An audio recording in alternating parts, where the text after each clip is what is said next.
હું doctor Dinesh Gajera neurosurgeon તરીકે synergy હોસ્પિટલમાં છેલ્લા 7 વર્ષથી સેવા આપું છું. આજે 8 જૂન એટલે કે વર્લ્ડ બ્રેન ટ્યુમર દિવસ તરીકે મનાવવામાં આવે છે.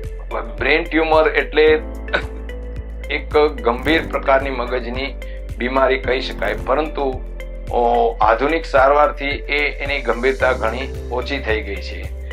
આજના દિવસોમાં સીટી સ્કેન, MRI વગેરે આવતા અને આધુનિક સારવાર જે કે માઇક્રોસર્જરી, રેડિયોથેરાપી અને કિમોથેરાપી આવતા બ્રેન ટ્યુમરની સારવાર ઘણી સરળ થઈ ગઈ છે. સિનર્જી હોસ્પિટલની અંદર આ દરેક પ્રકારની બ્રેન ટ્યુમરની સારવાર અવેલેબલ છે.